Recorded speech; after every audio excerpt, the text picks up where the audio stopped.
একটুখানি রয়েছে ম্যাডাম তাদেরকে তাদের দুজনকে ডেকে নাও। ঠিক আছে ম্যাডাম। মিস্টার সুমন মেহতে ও রাজ দাস দুইজন আছেন ম্যাডাম, একজন এসএসসি হাওড়াতে যাচ্ছে।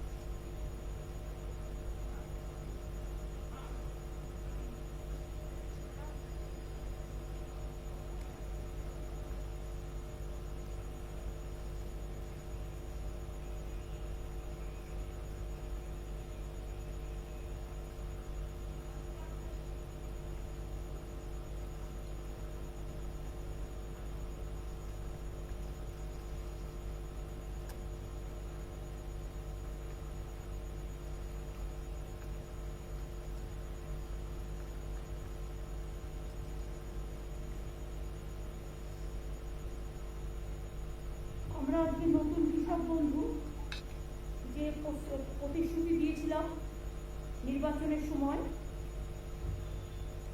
তৃণমূল কংগ্রেসের পক্ষ থেকে, কারণ তৃণমূল কংগ্রেসের সরকারই আজকে সরকার গঠন করেছে, তাই সেই প্রস্তাব সরকার অনুমোদিত করে এবং ক্যাবিনেটে পাস হয় এবং ক্যাবিনেটে পাস হওয়ার পরে এটা আইনে পরিণত হচ্ছে এবং প্রতিশ্রুতি পূরণ অনুযায়ী আমরা কৃষকদের পাশে থাকার অঙ্গীকার নিয়ে আমরা আজকে যে কৃষকদের বলেছিলাম যে যারা 5,000 টাকা করে পান একর প্রতি জমি, তারা 10,000 টাকা করে পাবেন, আর যারা মিনিমাম পাবেন তারা 4,000 টাকা করে পাবেন। আপনারা জানেন আমাদের এখানে প্রায় 60 লক্ষ মানুষ কৃষক বন্ধু অধীনে আছেন এবং আগে তারা 5,000 টাকা পেতেন এবং মিনিমাম যারা পেতেন তারা 2,000 টাকা পেতেন। আমাদের স্কিমের মধ্যে কিন্তু ক্ষেত মজদুর বর্গাদার তারাও ইনভলভ আছে। আমাদের 1 একর জমিতে 10,000 টাকা পাবে দুবার বছরে, 10,000 টাকা 5,000 5,000 করে দুবার পাবে, কিন্তু ক্ষেত মজদুর এবং বর্গাদার যারাও আছে তাদের মধ্যে কিছুই নেই, 1 কাঠা জমি 2 কাঠা জমি, তাতেও কিন্তু মনে রাখবেন তারাও কিন্তু মিনিমাম 4,000 টাকা পাবেন।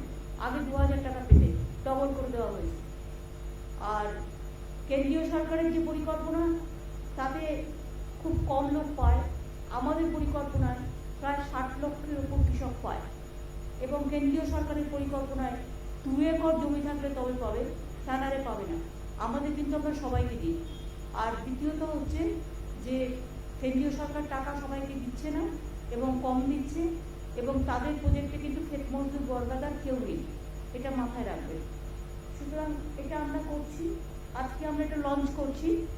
আমি কৃষক বন্ধুরা যারা এসছেন বিভিন্ন জেলায় আছেন তাদের হাতে ডিএমদের অনুরোধ করব, নতুন কৃষক বন্ধু লঞ্চ যেটা আমরা করছি 10,000 টাকার যে আমরা দিচ্ছি এবং মিনিমাম 4,000 টাকা তাদের টাকাটা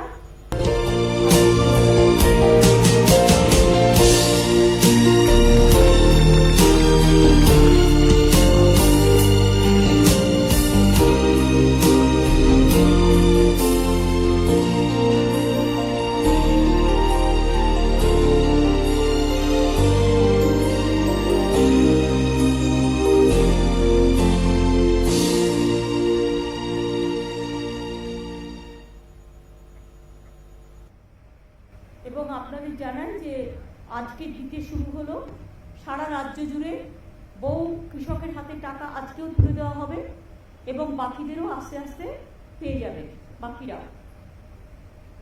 আমি ডিএমদের অনুরোধ করব, কৃষক বন্ধু স্কিমে যারা আপনাদের জেলায় জেলায় আপনাদের পাশে আছেন কৃষক বন্ধুরা আমার, যারা আমাদের গর্ব, কৃষি আমাদের সম্পদ। আমি সবসময় বলি কৃষক বন্ধুরা তারা ধান উৎপাদন করেন, শস্য উৎপাদন করেন বলেই আমরা খেয়ে বেঁচে থাকি। কাজে তাদের পরিবারকে, তাদের সকলকে, কৃষক সমাজকে আমাদের সম্মান জানিয়ে এই নতুন কৃষক বন্ধু প্রকল্পেরও সূচনা হলো এবং 10,000 টাকা করে যেটা আমি দেবো বলেছিলাম সেই টাকাটাও দেওয়া শুরু হলো। সুতরাং এই টাকাটা দিয়ে দেওয়ার জন্য আমি ডিএমদের অনুরোধ করব, জেলা ম্যাজিস্ট্রেটের কাছে যারা আছেন সেই পরিবারগুলোকে আপনারা সবাই তুলে দিন টাকাটা হাতে।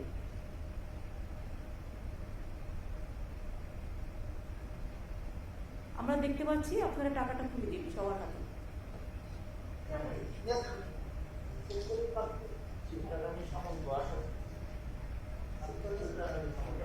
আর যাদের হয়তো 1 একর জমিও নেই, অল্প 1 কাঠা 2 কাঠাও, তাদের কিন্তু আমরা 4,000 টাকা করে বছরে দেব। এবং আগে যারা 2,000 পেতেন তারা এখন টাকাটা ডাবল হয়ে গেছে, 4,000 পাবে।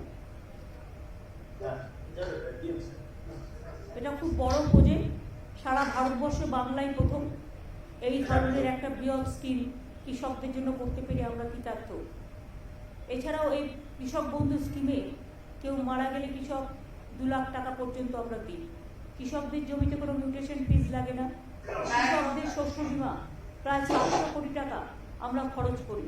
এছাড়াও কৃষকদের জমি যারা জলে ডুবে গেছে বা নানা রকম এতে অসুবিধে হয়েছে, তাদের জন্য কিন্তু মনে রাখবেন আমরা প্রায় এখানে যেমন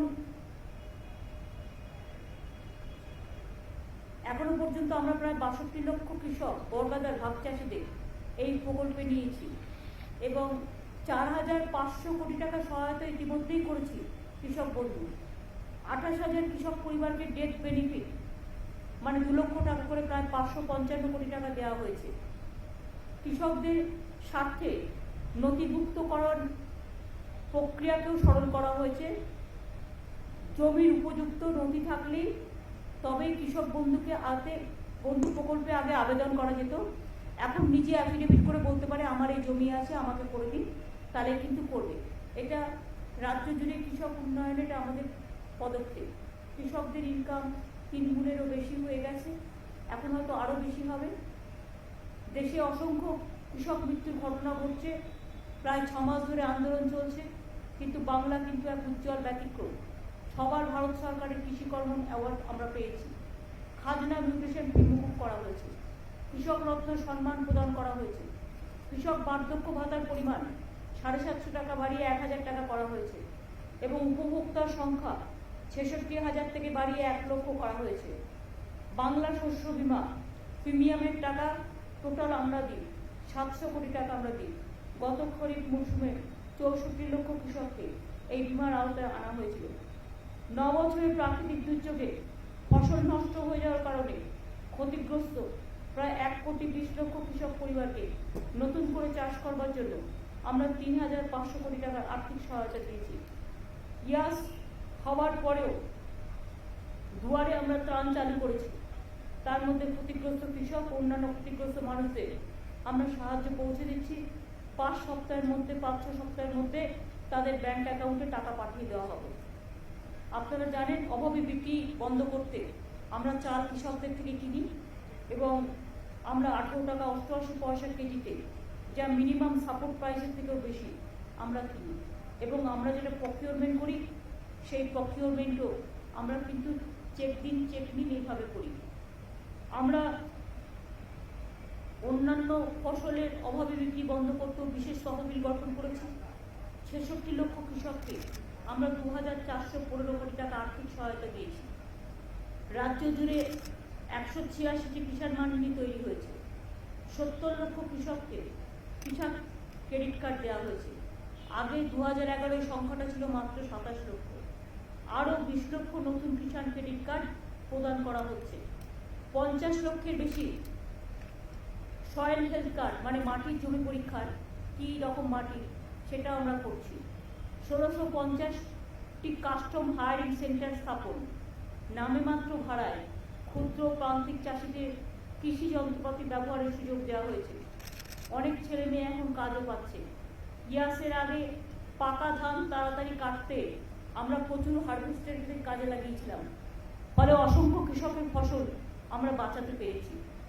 এছাড়াও মনে রাখবেন রাজ্যের 6টি জেলায় বীরভূম, বাঁকুড়া, পুরুলিয়া, পশ্চিম বর্ধমান, ঝাড়গ্রাম, পশ্চিম মেদিনীপুর প্রায় 50,000 একর পতিত জমিকে কাজে লাগিয়ে পরিকল্পিতভাবে এগ্রিকালচার, হর্টিকালচার, মাছ চাষ, পশুপালন ইত্যাদি করার জন্য আমরা মাটির সৃষ্টি প্রকল্প চালু করেছি। ইতিমধ্যে 13,000-এর বেশি পতিত জমিতে কাজ শুরু হয়েছে। ইলেকট্রনিক ডেলিভারি সিস্টেম চালু করা হয়েছে, ডেলিভারি সার্ভিস সিস্টেম। বাড়িতে বসেই জমির পর্চা, মিউটেশন, কনভার্সনের মতো পরিষেবা আমরা অলরেডি দিচ্ছি। আর একটা হচ্ছে ইয়াসের সময় 24 পরগনা ও পূর্ব মেদিনীপুরে যেসব এলাকায় চাষের জমিতে নোনা জল ঢুকে গেছিল, সেখানকার 2 লক্ষ চাষিকে সল্ট টলারেন্ট অর্থাৎ নোনা স্বর্ণ ধানের বীজ ও অন্যান্য ইনপুটও দেওয়া হচ্ছে। আজ এরকম অনেক কৃষককে সেই কিট, প্রতি কিটে আছে 6 কেজি নোনা স্বর্ণ ধানের বীজ, মাইক্রো নিউট্রিয়েন্ট, বীজ শোধন করার কেমিক্যাল তুলে দেওয়া হচ্ছে। ডিএমরা তাদের কাছে যে চাষিরা গেছেন এই দুটো জেলার দক্ষিণ 24 পরগনা, উত্তর 24 পরগনা এবং মিদনাপুর পূর্বে নোনা জল ঢুকে গিয়ে ধানগুলো যে নষ্ট হয়ে গেছে, সেগুলো আমরা স্বর্ণ ধান করবার জন্য আমরা এখানে নতুন করে কিট আবিষ্কার করেছি এবং অনেক কৃষককে সেই কিট, নোনা স্বর্ণ কিট, প্রতি কিটে আছে 6 কেজি নোনা স্বর্ণ ধানের বীজ, বীজ শোধন করার কেমিক্যাল সহ অনেক কিছু, এবং চাষিদের সুবিধের জন্য যৌথ বীজতলাও করা হচ্ছে। সুতরাং আপনারা বুঝতেই পারছেন, আমরা বলেছিলাম স্বর্ণ ধান যেখানে জলা জমিতে প্রতি বছরই জমি ভেসে যায়, ধানগুলো পচে যায়, সেখানে আমরা নতুন ধান উৎপাদন করব, তাতে চাষিরাও বাঁচবে, তাতে আমাদের উৎপাদনও চলবে এবং তাতে প্রতি বছর যে ঝামেলাটা, বিশেষ করে বন্যা এবং জল জমা, তাতে চাষিরা বাঁচবে। এইসব কাজগুলো করা হয়েছে। আর আজকে একটা বই লঞ্চ করা হচ্ছে, প্রতিশ্রুতি পূরণ, কৃষক বন্ধু নতুন। এটা আমি সৌম্যকে বলবো যে সব প্রেসকে, ওঙ্কার সব প্রেসকে দিয়ে দেবে, আপনারা এটার থেকে ডিটেলস পেয়ে যাবেন।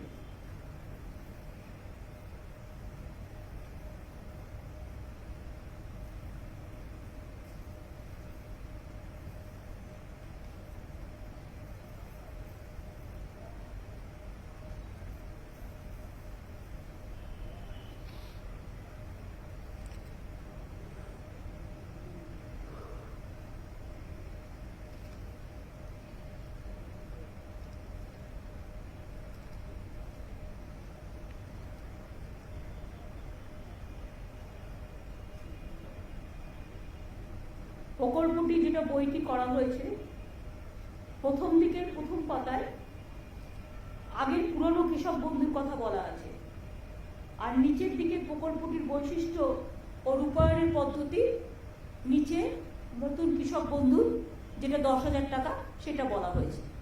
বইটার প্রতি আপনারা একটু লক্ষ্য রাখবেন, ওপরের দিকটা আগে 19-এর এটা বলা হয়েছে, আর আজকে যেটা অ্যানাউন্স করা হলো 10,000 টাকার, এটা হচ্ছে একদম আর্থিক সহায়তার বিবরণ, প্রকল্পটির বৈশিষ্ট্য, রূপায়ণের পদ্ধতি, এটা কিন্তু নিচে দেওয়া আছে, নিচে এই প্যারাগ্রাফে, যেটা নতুন হয়েছে।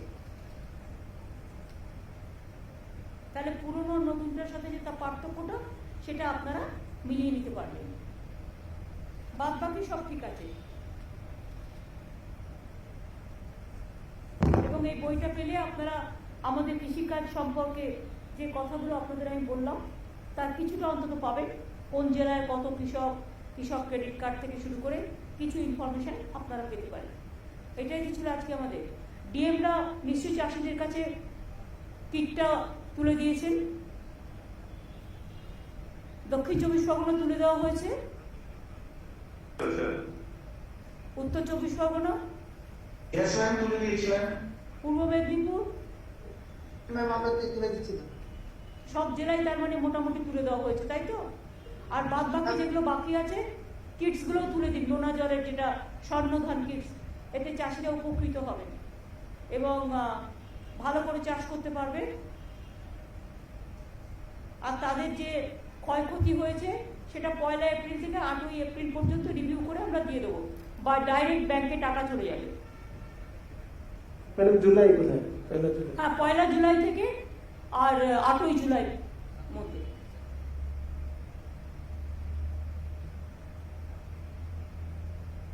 আর তারপরে আবার দুয়ারে টার্ন তো 18 তারিখ পর্যন্ত করা আছে, 18 তারিখের পরে রিভিউ হবে এবং 1 তারিখ থেকে 8 জুলাইয়ের মধ্যে টাকাগুলো ব্যাংকে পৌঁছে যাবে। তারপরে আমরা দুয়ারে সরকার যেটা করেছিলাম গত বছর, আবার আগস্ট সেপ্টেম্বরে আমরা করব, আবার নভেম্বর ডিসেম্বরে করব। তখন যদি কেউ বাদ থাকেন কৃষক বন্ধু স্কিমে বা কোনো স্কিমে, তখন আপনারা সেখানে আপনার রেশন কার্ড নেই বা কিছু, আপনারা সেখানে নাম লেখাতে পারেন। এই পর্যন্ত আজকে ছিল, আর তো কিছু নেই। और नहीं প্রেসের কিছু বলার থাকলে এই ব্যাপারে জিজ্ঞেস করতে পারেন।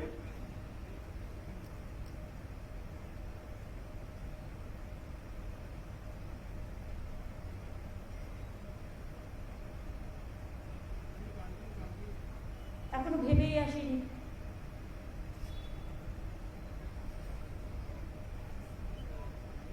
তাহলে আমি আশা করছি এই দিদি। সাবজেক্টে আপনাদের কারো কিছু জিজ্ঞেস করার নেই। দিদি, হ্যাঁ, আপনি ইতিমধ্যে রাজ্যে বর্ষা ঢুকে গেছে এবং কদিন আগেই ঘূর্ণিঝড় আর ফলে কিন্তু অনেক ক্ষতি হয়ে গেছে। সেন্ট্রাল থেকে টিম এসেছিল, ঘুরে গেছে। আমফানের সময় আমরা দেখেছিলাম এসেছিল, ঘুরে গেছে। এখনো পর্যন্ত এই যে লাস্ট যে ঝড়টা হলো ইয়াস, তার জন্য কোনো ক্ষতিপূরণের কথা সেন্ট্রাল থেকে জানিয়েছে? না।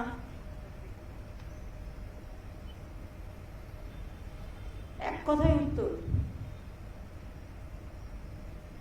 দেখছেন তো চারিদিকে, কালকে রাত্রিরে প্রায় 179 মিলিমিটার বৃষ্টি হয়েছে কলকাতায় এবং বিভিন্ন জেলায়। এমন অবস্থা, আর ওদিকে গঙ্গার জল ভর্তি, জল বেরোবার জায়গা নেই। এত বৃষ্টি আগে কখনো হয়নি এবং আগামী 26 তারিখেও বড় বান আসবে। সুতরাং হুগলিতেও জল বাড়ছে, যেটা আরামবাগ, খানাকুল, আমি সবাইকে বলবো উলুবেড়িয়া, তারা যেন আগে থেকে একটু নিজেদের সচেতন রাখেন, সযত্নে রাখেন। এবং এরপর ঝাড়খণ্ডেও খুব বৃষ্টি হচ্ছে, বিহারেও খুব বৃষ্টি হচ্ছে। এখন আমাদের রাজ্যটা প্রায় নৌকার মতো। ঝাড়খণ্ডে বেশি বৃষ্টি হলে ওরা বাঁধের জল ছেড়ে দেয়, বাঁধের জল আমাদের এখানে চলে আসে, ফলে আমরা নৌকার মতো ডুবি আর কি। সুতরাং বিশেষ করে হাওড়া জেলা, হুগলি জেলা, বর্ধমান জেলার কিছুটা, মিদনাপুরের কিছুটা, আর বান আসলে তো বানের জল বে অফ বেঙ্গল, তাতে তো অনেকটা হয়। ইভেন কলকাতাতেও জল ঢুকে যায়, গঙ্গা টোটালটাই ভরে যাচ্ছে, এমন বেশি বৃষ্টি হচ্ছে। সুতরাং সবাই সাবধানে থাকবেন, ভালো থাকবেন, এইটুকু বলার। কারণ প্রকৃতি তো আমাদের হাতে নেই, প্রাকৃতিক দুর্যোগ আমাদের ফেস করতে হচ্ছে। আমরা বোমার নাম শুনেছি, কিন্তু বৈদ্যুতিক বোমা, যেরকম বৈদ্যুতিক বোমার মতো বিদ্যুৎ চমকাচ্ছে আর এক একটা বিদ্যুতের লোক মারা যাচ্ছে, এইরকম তো আগে কখনো প্রকৃতিকে আমরা দেখিনি। সুতরাং প্রকৃতি একটু দুরন্ত হয়ে গেছে এবং গ্লোবাল ওয়ার্মিং, এটা তো আগেই বলা আছে, গ্লোবাল ওয়ার্মিংয়ের ফল প্রকৃতি। সব রাজ্যেই প্রচুর লোক মারা যাচ্ছে এই বিদ্যুতেও। দিদি, মাধ্যমিক উচ্চ মাধ্যমিকের মূল্যায়নটা নিয়ে কতটা এগোলো? ওটা কালকে পুরো অ্যানাউন্স করে দেবে। জুলাই মাসের মধ্যে রেজাল্ট বেরিয়ে যাবে আর বাদ বাকিটা কালকে অ্যানাউন্স করে দেবে এডুকেশন ডিপার্টমেন্ট। একাধিকবার দেখেছি যে রাজ্যপাল প্রকাশ্যেই অনেক কথা বলছেন, ইলেকশনের পরেও আমরা দেখছি সেই ব্যাপারটা কন্টিনিউ করছেন। উনি প্রকাশ্যে আপনার সম্পর্কেও বলেছেন, টুইট করেছেন, এবং এখন উনি দিল্লিতে গেছেন, অনেকের সঙ্গেই দেখা করছেন। তো এই ব্যাপারটা নিয়ে যদি কিছু বলেন, আপনার রিয়াকশন যদি একটু পাওয়া যায়। না, আমার কোনো রিয়াকশন নেই। কিন্তু যেভাবে উনি ফাংশন করছেন, অনেকেই তো বলছেন যে সেটা ঠিক নয়। একজন সবাই যখন বলছে তখন আর আমার বলার প্রয়োজন নেই। সবাই তো বলছেন, সবাই বলছেন বলি সবার বলাটাই আমার বলা। আমার নতুন করে বলার আর কি আছে? একটা বাচ্চা হলে বকে চুপ করানো যায়।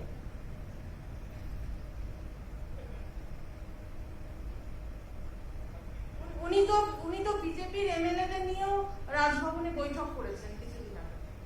কেন আমার মুখ খোলাচ্ছেন? এখানে speech is silver and silence is golden.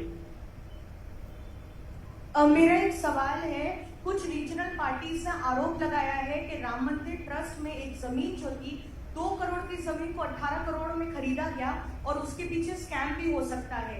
सामने ही उत्तर प्रदेश का चुनाव है, क्या कहेंगे इस पर? हमें इस पर अभी कोई टिप्पणी नहीं करना है कि शिव सेना ने एक पॉइंट रेज किया है। उन्होंने जब रेज किया है उनके पास जरूर कोई एविडेंस होगा, इसी के लिए उसको करने दीजिए। हम उनको पास से डिटेल्स लेने के बाद हम बोल सकते हैं। Ma'am, just want to understand how much has the cost for the Governor House increased in the past couple of years? In the past couple of days, we have heard as how several OSTs have been appointed some are under question. Has the cost to operate Raj Bhavan increased in the past couple of years? Because the state government maintains that there is fund crunch. Has the Raj Bhavan cost has increased? That is obviously. But exact figure I cannot give you right now because it is not with me right now, because I was not aware of the facts.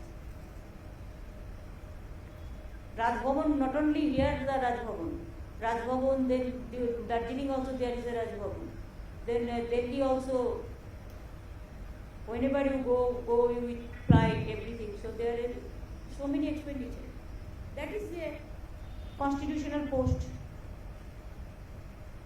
Some expenses could have been avoided now because the state has gone through COVID. I will research, I will make it study, then I will let you know the properly. Though I know something, but it won't look nice. Somebody is telling something, so I have to say also the same thing. I cannot. তুমি অদম বলে আমি উত্তম হইব না কেন? এটা একটা dialogue নবকুমারের। কি এখনো রাজনৈতিক সন্ত্রাস চলছে? কারণ রাজ্যপাল বলছেন আপনি কি দেখতে পাচ্ছেন? না আপনারা তো এখানকার সাংবাদিক, আপনারা কি দেখতে পাচ্ছেন কিছু? আমার আগে তো আপনারা দেখতে পাচ্ছেন। আপনারাই তো এগুলোর খোঁজ খবর সবচেয়ে বেশি রাখেন। আপনাদের যখন চোখে পড়ছে না, তা কারোর যদি চোখে নেওয়া হয় আমি কি করতে পারি? আমি কি কোনো সম্বন্ধে বলিনি, আমি বলছি কারো যদি হয় উচ্চ। যদি সাম্প্রতিক সময়ে দেখা গেছে বিভিন্ন সময় বিভিন্ন কমিশন, মহিলা কমিশন থেকে শুরু করে কখনো ডিজিকে চিঠি দেওয়া যে ভোট পরবর্তী হিংসা হচ্ছে, মহিলাদের নিরাপত্তা নেই, এই বিষয়টি নিয়ে কি বলবেন? এই যে বারবার চিঠি দেওয়া এবং এ রাজ্যে তারা আসছেন, ভিজিট করছেন, তারপরে তারা যে কেউ যে কোনো রাজ্যে যেতে পারে, তবে তাদের একটু বেশি করে উত্তরপ্রদেশ গুজরাটে যাওয়া উচিত ছিল। উত্তরপ্রদেশ গুজরাটে মধ্যপ্রদেশে না গিয়ে, যেখানে নদীতে ডেড বডি ভাসিয়ে দেওয়া হচ্ছে, যেখানে কোভিড পেশেন্টদের রেকর্ড রাখা হচ্ছে না, যেখানে একটা জাস্ট মবকে করতে গিয়ে 22 জন বিনা অক্সিজেনে মারা যায়, সেই সমস্ত হাতরাস থেকে শুরু করে সেই ইতিহাস না ঘেটে বাংলায় এত হারার পরেও লজ্জা নেই। বিজেপি সব এজেন্সিকে দিয়েই কাজগুলো করায়, এটাই বিজেপির হ্যাবিট, এটাই বিজেপির প্ল্যান, এবং এগুলো সব pre plan incident. It is not, there is no incident now after postponed violence. It was under election commission. At the time of election there are some incidents, sporadic incidents, but all are not political. There are some personal enmities are also there. But when it is the matter is sub judice, I will not speak anything regarding this. I don't support any violence. I always tell my police administration to take strong steps wherever it may be, and if anything happens anywhere, we don't support that. And I think whatever they are creating the atmosphere that violence, there is no violence like that. 1-2 sporadic incident, if any happens, we take strong action because we condemn all the violence, and there is no political violence. It is the BJP gimmick violence.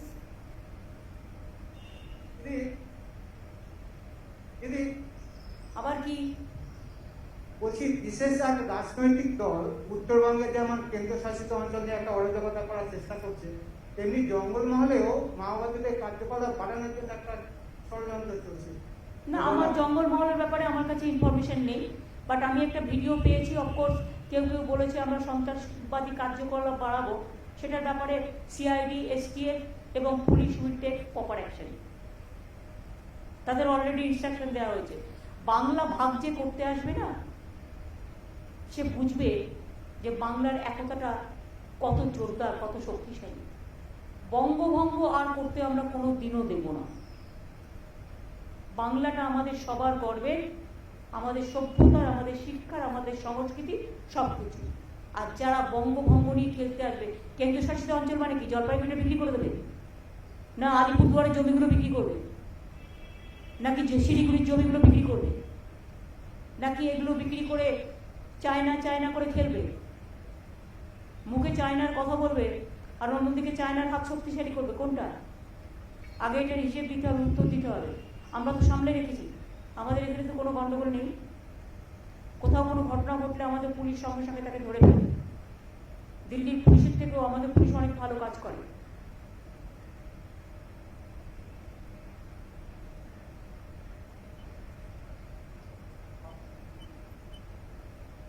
Ma'am, this issue has been going on for the past couple of days.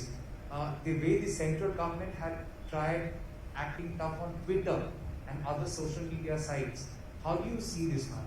Twitter has been, asked to follow. Very unfortunate. This is very unfortunate.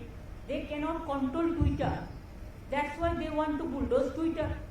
They cannot control me, so they want to bulldoze my government. They want to bulldoze my party. They cannot control some journalists, so they want to kill them. So that is their phenomena. And one day there will be an end. There will be an end of everything. I condemn this.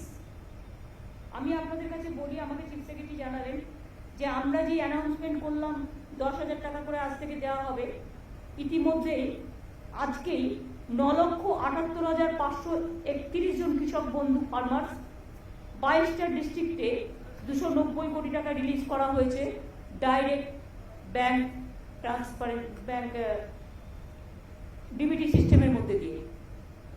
ইতিমধ্যেই দেখুন announce করার সাথে সাথে launch করার সাথে সাথে 9,78,531 জন কৃষক বন্ধু ফার্মার্স অফ অল 22 ডিস্ট্রিক্ট 290 কোটি টাকা আজকেই রিলিজ করা হয়েছে ডিবিটির মাধ্যমে। কনগ্রাচুলেশন। বাদ বাকিগুলোও দিয়ে দিতে হবে।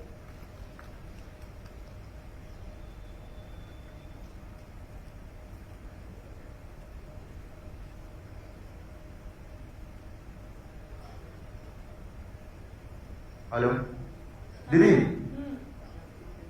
সেটা হচ্ছে কয়েকটা সংবাদ মাধ্যম তারা খবর করেছে যে রাজ্যপালকে সরানো হচ্ছে।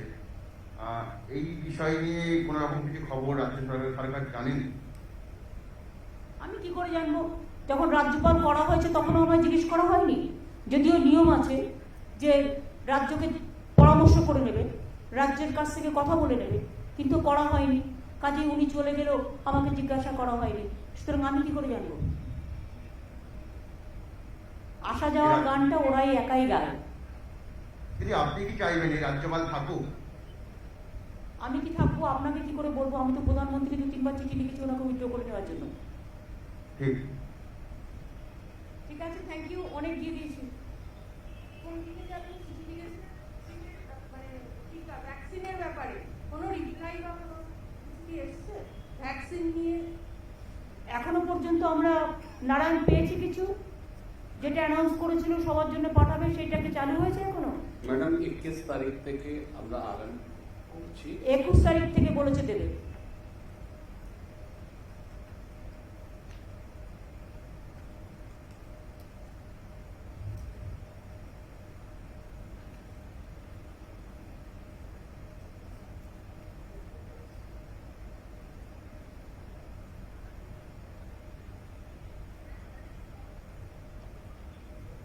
না দিদি, রাজ্যপাল কেন্দ্রীয় কয়লা মন্ত্রীর কাছে গেল, আজকে সকালে রাষ্ট্রপতি দুয়ারে দুয়ারে ঘুরে বেড়াচ্ছেন।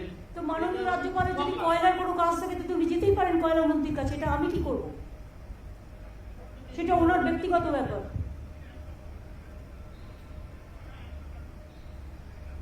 আজকে আবার অমিত শাহর সঙ্গে দেখা করছে নাকি? সে করতেই পারে। উনি কার সাথে দেখা করবেন সেটা ওনার ব্যাপার, উনি তো ওদেরই লোক। এসব আপনারা লিখুন ভালো করে। ঠিক আছে, থ্যাংক ইউ।